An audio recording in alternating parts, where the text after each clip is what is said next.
Joining us to discuss this prisoner swap is former NBA star and human rights activist Enes Kanter Freedom.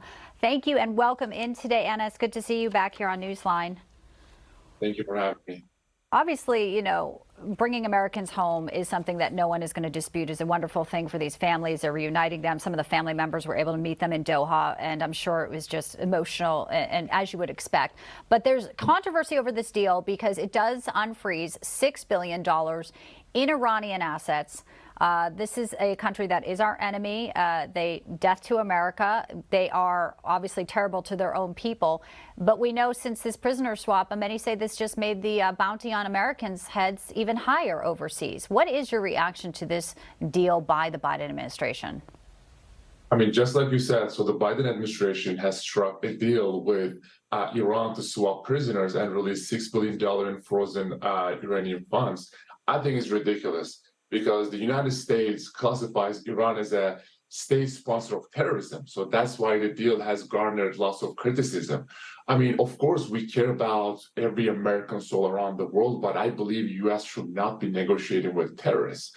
Releasing the funds will only feed Tehran's appetite to keep taking more and more hostages. And they will spend that money funding terrorist attacks against Americans and our allies. So this will only greenlight Iran's illicit actions and encourage further hostage diplomacy.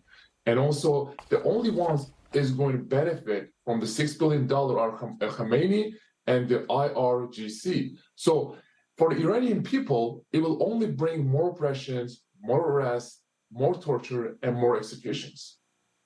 We're just about a year since the murder and the killing of Masha Amini, the 22-year-old, for the morality police. It sparked some uprising. And obviously, a year later, there still is a lot of people and young people who are uprising there about what is happening with women and the terrible death of that woman. And this is a regime that we know is not just bad to women, but they're bad to the gay community. They don't like Americans. So what is your reaction 1 year later to where Iran is today? People are risking their lives, burning things in the streets there, their headgear, to try and show a symbol there to rise up. But it comes at a cost where they can choose life or death to make these political statements, Enes.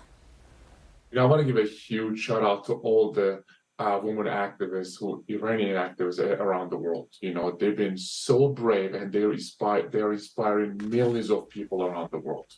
I mean, I have lots of Iranian activists, and whenever I sit down and have a conversation with them, it just inspires me so much. So I just want to say, do not give up and keep standing up for your rights, for the truth. And I hope that, the God will help you guys. Enes Kanter Freedom, thanks for your reaction today. Good to see you.